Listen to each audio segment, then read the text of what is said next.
بسم اللہ الرحمن الرحیم اللہم صلی علی سیدنا و مولانا محمد وعلی آل سیدنا و مولانا محمد واصحاب سیدنا و مولانا محمد بعدد کل ذرۃ مئات الف مرۃ وبارک وسلم۔ حضرات گرامی، آج کی اس محفل کا آغاز میں موجودہ مبارک ماہ ربیع الثانی کی بات سے کرنا چاہوں گا۔ ماہ ربیع الثانی جو کہ اس وقت شروع ہو چکا، جس کو عام طور پہ ہم بڑی 11ویں کا مہینہ کہتے ہیں۔ ربیع الثانی کا یہ مہینہ اسلامی سال کا چوتھا مہینہ گنا جاتا ہے، یعنی پہلا مہینہ محرم کا، دوسرا صفر، تیسرا ربیع الاول اور پھر چوتھا یہ ربیع الثانی۔ ربیع الثانی کا مہینہ جس کو عام طور پہ عاشق لوگ اور حضور غوث پاک کے چاہنے والے ہم جیسے غلام 11ویں کا مہینہ کہتے ہیں۔ اسی مہینے کی 11ویں تاریخ کو حضور غوث پاک رضی اللہ تعالیٰ عنہ کی پیدائش بھی ہوئی، اور اسی تاریخ پہ حضور غوث پاک کا انتقال بھی ہوا۔ لیکن اصل بات یہ ہے کہ کیا ہم 11ویں تاریخ حضور غوث پاک کے پیدا ہونے یا دنیا سے رخصت ہونے کے طور پہ مناتے ہیں، یا اس کی کوئی اور وجہ ہے؟ ہمارے اسلاف نے ہمیں یہ بات بتائی کہ دراصل 11ویں تاریخ تو خود حضور غوث اعظم رضی اللہ تعالیٰ عنہ اپنی زندگی میں بڑے ہی شان و شوکت سے منایا کرتے تھے، اور اس کی منانے کی یہ وجہ نہیں تھی کہ یہ تاریخ خود حضور غوث پاک کے پیدا ہونے کی یا حضور غوث پاک کے انتقال کی ہے، بلکہ 11ویں تاریخ اور ربیع الثانی کا مہینہ تو غوث پاک کی ذات اقدس سے منسلک ہے، لیکن جہاں تک 11ویں تاریخ کا تعلق ہے، اس تاریخ کے متعلق بھی حضور علیہ الصلوۃ والسلام کے غلاموں نے بہت سارے اسرار سے پردہ اٹھایا، اور خود حضور غوث پاک رضی اللہ تعالیٰ عنہ نے 11ویں تاریخ کو یاد رکھنے اور منانے کا یہ اندیہ بتایا اور یہ وجہ بتائی کہ چونکہ 11 تاریخ کو اللہ رب العزت نے اس کائنات کو معرض وجود میں لانے سے لے کے قیامت تک کے اہم واقعات کو 11 تاریخ سے منسلک کیا، اس لیے 11 تاریخ کی اہمیت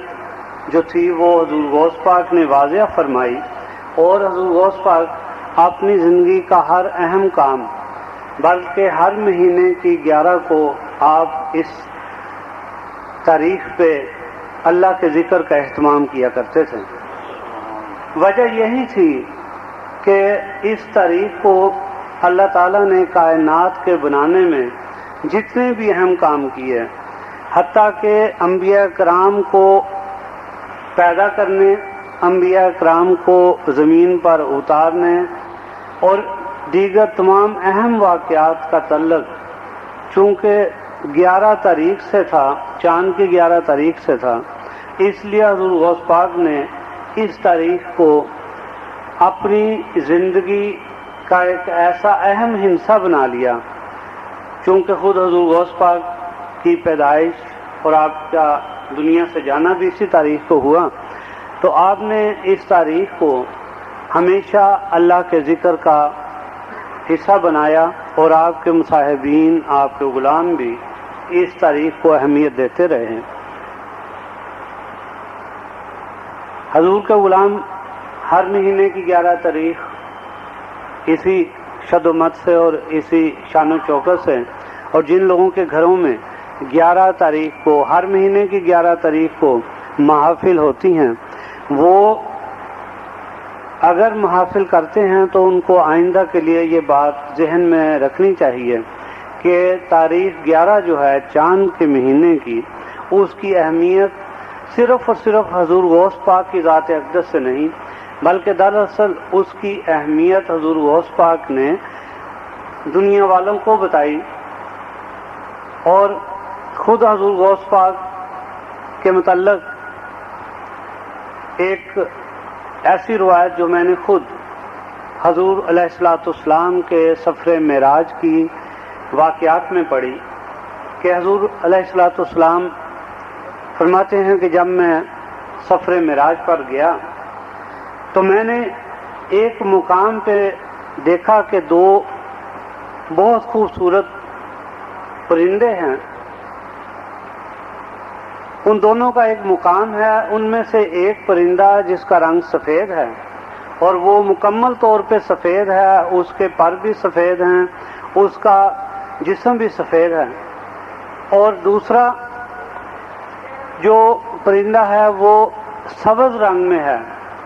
اور اس کا پورے کا پورا جسم اور اس کے پر بھی سبز ہیں۔ تو حضور فرماتے ہیں کہ میں نے دیکھا کہ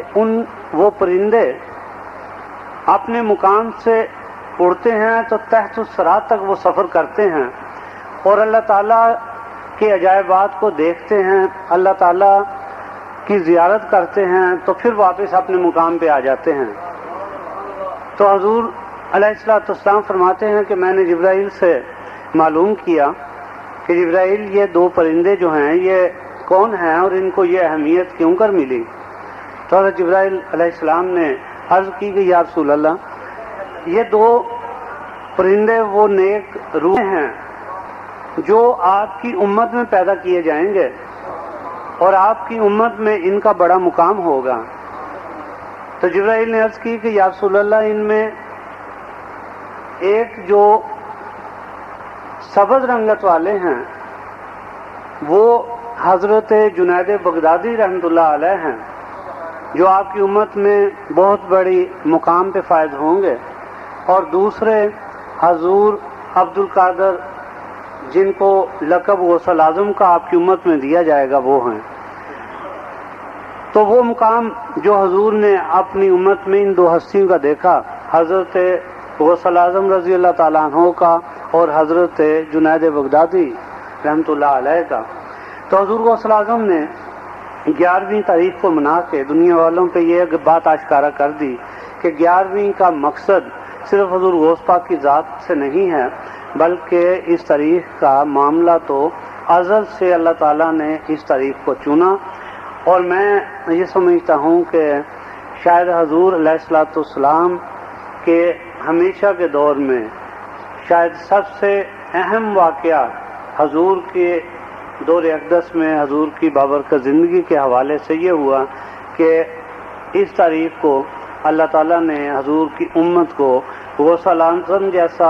جیسی شخصیت عطا کی، وہ بھی اسی تاریخ کو عطا کی۔ تو یہ مہینہ جو ربیع الثانی کا ہے، اس کو بزرگان نے بہت ہی بابرکت بتایا، اور ہمارے بزرگان کہتے ہیں کہ جیسے ربیع الاول میں درود پاک کا ورد اکثر کیا جاتا ہے، اسی طرح اس مہینے میں بھی درود پاک کا ورد جو ہے وہ اکثر کیا جانا چاہیے۔ لیکن ہمارے بزرگان سے اس مہینے کی 3 تاریخیں جن میں عبادت کرنا بہت ہی کار ثواب ہے وہ بتایا گیا کہ ربیع الثانی کی 1 تاریخ اور ربیع الثانی کی 15 تاریخ اور ربیع الثانی کی 29 تاریخ، ان 3 تاریخوں میں 1، 15 اور 29 کو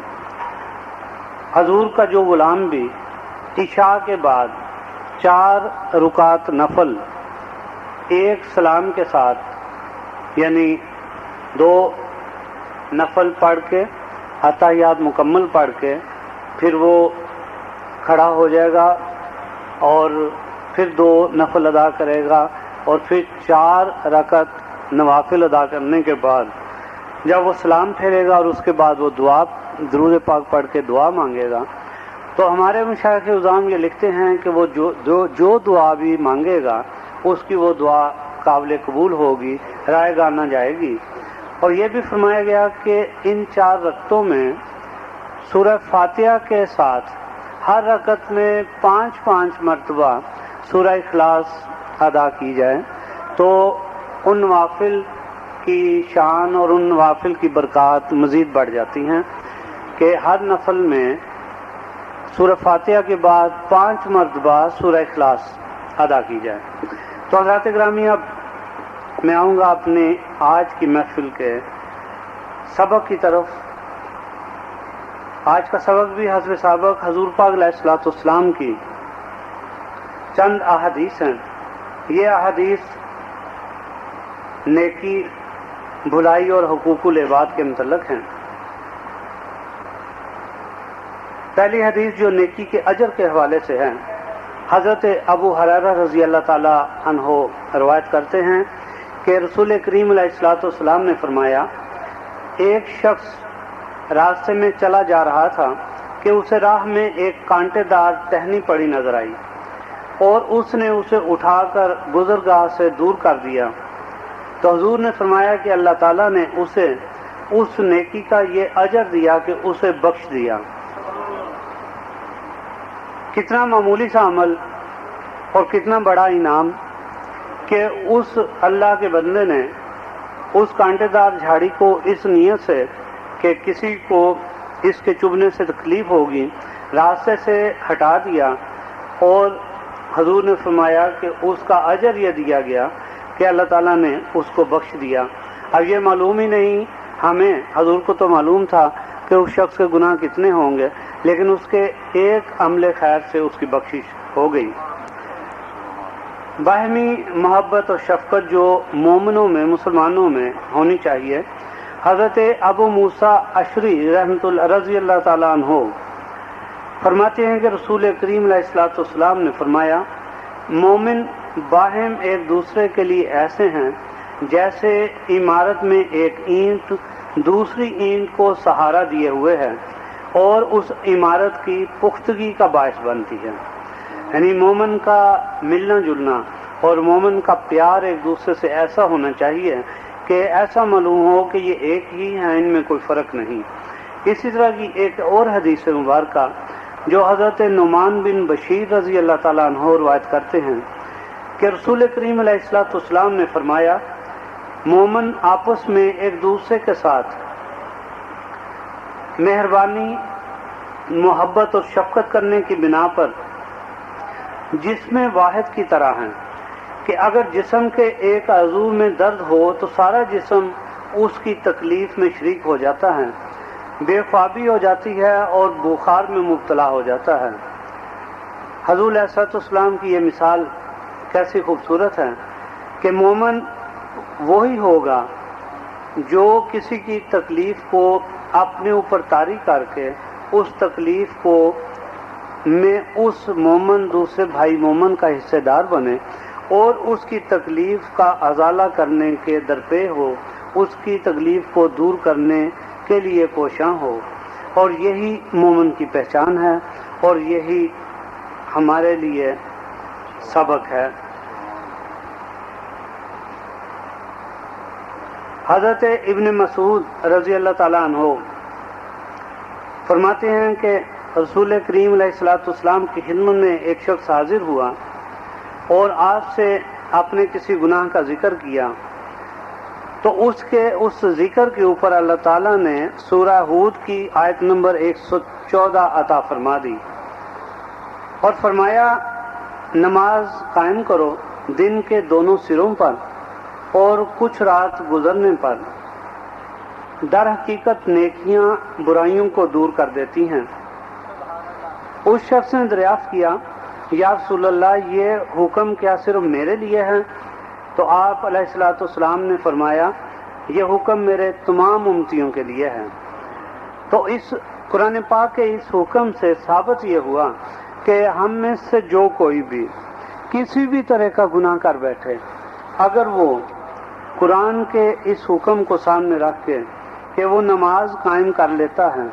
اور رات کو کسی پہر اٹھ کے اپنے اس گناہ پہ نادم ہو کر اللہ کے غضب سے ڈر کے اس کے حضور میں جھک جاتا ہے اور نیکیوں کو اہمیت دیتا ہے، تو حضور نے فرمایا کہ یہ اس شخص کی بخشش کا ذریعہ بنیں گے، اور یہ کسی ایک کے لیے نہیں بلکہ تمام امتیوں کے لیے یہ حکم ہے۔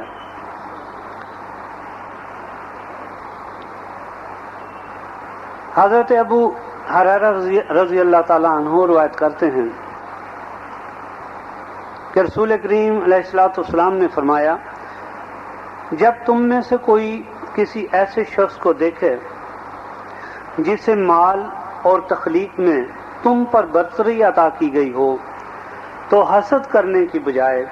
اسے چاہیے کہ ایسے لوگوں پر بھی نظر ڈال لے جو اس سے کم تر ہوں،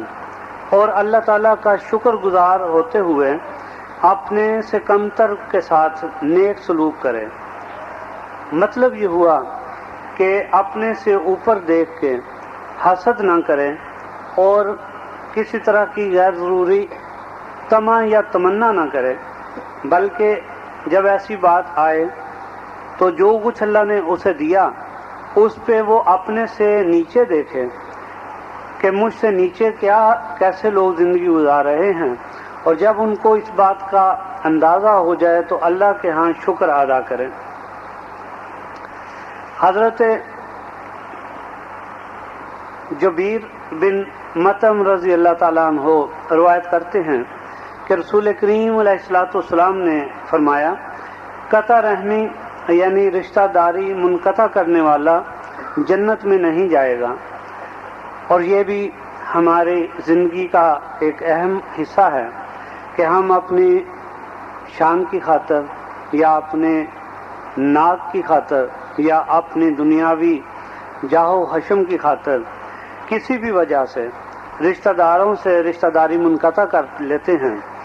اور ایسی وہ قطع رحمی کرتے ہیں کہ ہمیں اس کی بیماری یا اس کی مصیبت کا بھی خیال نہیں رہتا۔ حضور نے فرمایا، ایسی قطع رحمی کرنے والا جنت میں داخل نہیں کیا جائے گا۔ حضرت انس بن مالک رضی اللہ تعالیٰ عنہ روایت کرتے ہیں کہ رسول کریم علیہ الصلوۃ والسلام نے فرمایا، جو شخص یہ بات پسند کرتا ہے کہ اس کے رزق میں فراخی ہو اور اس کی عمر دراز ہو، اسے چاہیے کہ وہ صلح رحمی کرے، اور صلح رحمی یہ ہے کہ رشتے جوڑے اور رشتہ داروں کے ساتھ اچھا سلوک کرے۔ یعنی حضور پاک علیہ الصلوۃ والسلام نے رزق کی فراخی اور درازی عمر کو ایک ایسی بات سے منسلک فرما دیا جس سے ہم میں سے اکثر دور بھاگتے ہیں اور اپنی جھوٹی انا کی خاطر اپنے رشتہ داروں کو اپنے سے دور کرنے پہ تلے رہتے ہیں کہ کہیں وہ ہم سے کچھ مانگ نہ لیں،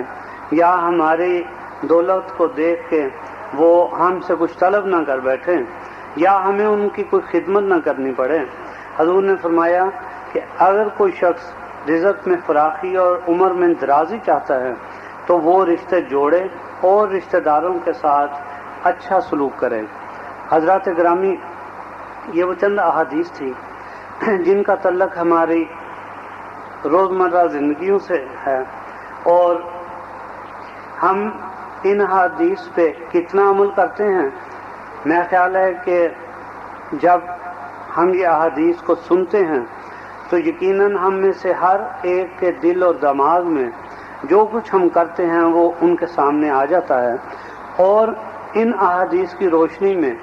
اگر اپنے طریقوں کو بہتر کرنے کی طرف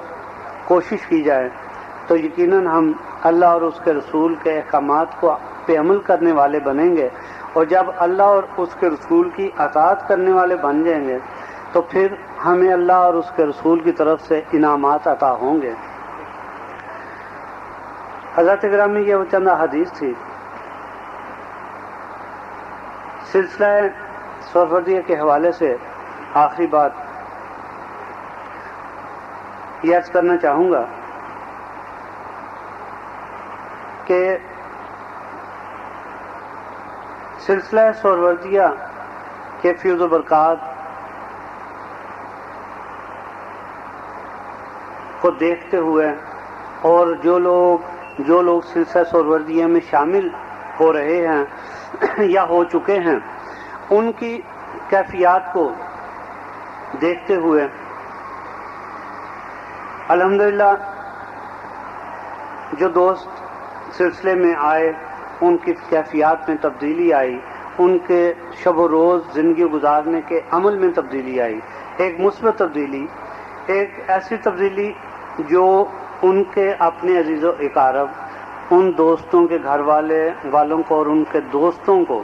جو سلسلہ سہروردیہ میں آئے، ان کو ان کے دیگر دوست جب دیکھتے ہیں تو ان کو ایک خوشی، ایک اٹریکشن، ایک جاذبیت معلوم ہوتی ہے۔ میں ہمیشہ یہ بات عرض کرتا ہوں کہ آپ جب بھی کسی سلسلے میں شامل ہونا چاہیں یا یہ چاہیں کہ آپ کی اپنی ایک نسبت ہونی چاہیے، آپ کی اپنے ایک مرشد خانہ ہونا چاہیے جس پہ آپ بجا طور پہ فخر بھی کر سکیں، ناز بھی کر سکیں، اور جس پہ آپ اپنی زندگی کی ہر بات کو وہاں سے حل کروا سکیں۔ جب آپ کسی بھی ایسے دوست کو گائیڈ کرتے ہیں، اس کو رہنمائی کرتے ہیں، اس کو ایسا راستہ دکھاتے ہیں، یا وہ کسی بھی سلسلے میں یا سلسلہ سہروردیہ میں آنا چاہتے ہیں، تو یہ بات ہمیشہ پیش نظر رہے کہ سلسلوں کی بیعت دنیاوی غرض و غایت کی وجہ سے نہیں کی جاتی۔ سلسلوں میں آنا، بیعت کرنا، کسی کے ہاتھ میں ہاتھ دینا، اس کا مقصد دنیاوی رزق یا دنیاوی شان و شوکت حاصل کرنا نہیں ہوتا، بلکہ اس کا مقصد صرف ایک ہی ہونا چاہیے، اور ہمارے ذہنوں میں ایک ہی بات ہونی چاہیے کہ سلسلہ سہروردیہ میں یا کسی بھی سلسلے میں سے منسلک ہونے کے بعد یہ انتظار اس یقین کے ساتھ کہ ایک دن ہمیں آئے گا کہ ہم حضور علیہ الصلوۃ والسلام کے دربار میں پہنچیں گے، اور حضور کے دربار میں پہنچ کے ہم حضور کی حاضری دیں گے، اور ایک دن ایسا آئے گا کہ ہمیں حضور پاک علیہ الصلوۃ والسلام کی زیارت نصیب ہوگی، اور اسی بات کے لیے تگدو اور کوشش کرنی چاہیے۔ اور جیسا میں اکثر عرض کرتا ہوں کہ سلسلہ سہروردیہ میں، خاص طور پہ سلسلہ سہروردیہ کی میں بات کروں گا جو ہمارا اپنا سلسلہ ہے، 3 باتوں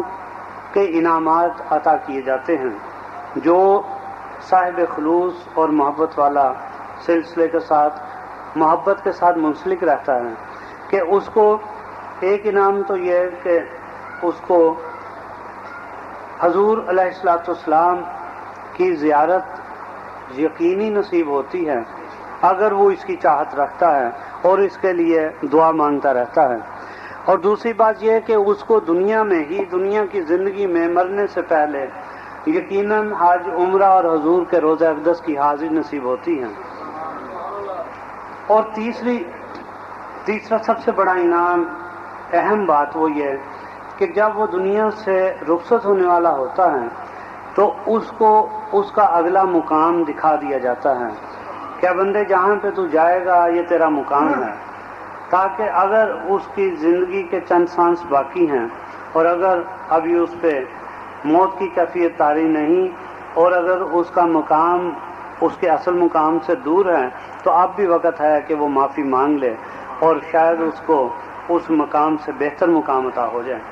تو یہ جو 3 انعام ہیں یہ سلسلہ سہروردیہ کا ترہ امتیاز ہیں، لیکن اس کے لیے مستقل کوشش کی ضرورت ہے، مستقل محنت کی ضرورت ہے۔ بیعت کے بعد جو اسباق دوستوں کو دیے جاتے ہیں وہ مختصر ترین اسباق ہوتے ہیں، لیکن ان کے انعامات دنیاوی اور روحانی اور دینوی طور پہ بے شمار ہوتے ہیں۔ لہذا میں یہ ہمیشہ کہتا ہوں اور دوستوں سے میری یہ گزارش ہوتی ہے کہ وہ ہمیشہ اپنے سلسلے کے اور ان کے ساتھ ساتھ نماز کی پابندی بہت ضروری ہے، نماز کو پابندی کے ساتھ اپنانے کی کوشش کی جائے، اور چونکہ اللہ تعالیٰ نے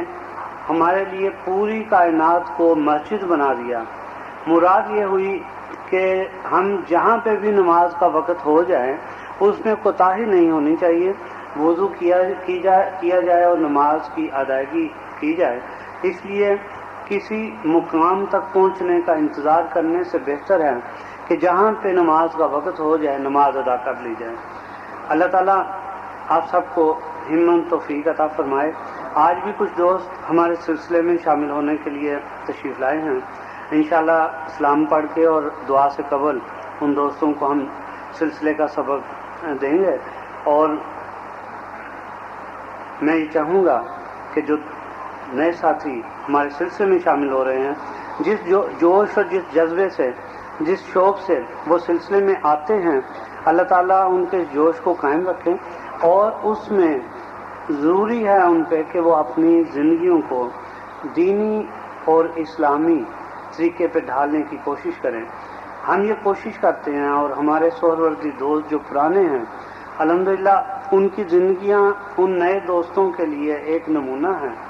اگر ان کو کسی معاملے میں مشکل ہو تو ان کو چاہیے کہ وہ اپنے پرانے سہروردی ساتھیوں کی طرف راغب ہوں، ان سے بیٹھ کے کسی بھی مجلس میں ان سے بیٹھ کے اپنے بزرگوں کے متعلق پوچھیں، سلسلے کے متعلق پوچھیں۔ اور میں ہمیشہ یہ بات عرض کرتا ہوں کہ اس محفل میں کسی دوست کے ذہن میں کوئی سوال اگر ہوتا ہے تو وہ پوچھنا چاہے تو وہ یقیناً پوچھ سکتا ہے، تاکہ اگر ممکن ہو سکے تو اس کو اسی محفل میں اس کا جواب دیا جائے۔ بہرحال محفل کو اختتام کرنے سے پہلے ایک آخری نعت ہوگی، اور انشاءاللہ عزیز اس کے بعد ہم سلام پڑھیں گے، اور اس یقین کے ساتھ کہ اللہ تعالیٰ مجھے اور آپ کو سلسلہ سہروردیہ کے فیض و برکات عطا فرماتا رہے گا انشاءاللہ۔ اور ایک بات میں یہ عرض کروں گا کہ آپ لوگ الحمدللہ ہم سبھی نماز پڑھنے والے ہیں، خاص طور پہ اپنے خاص مقام پہ دعاؤں میں جہاں آپ اپنے لیے اپنے خاندان کے لیے دعا کرتے ہیں، وہاں پہ یقیناً اپنے ملک اور اس ملک کی حفاظت اور جذبہ جہاد کے لیے دعا کیا کریں۔ اللہ تعالی ہمیں اس کی توفیق عطا فرمائے۔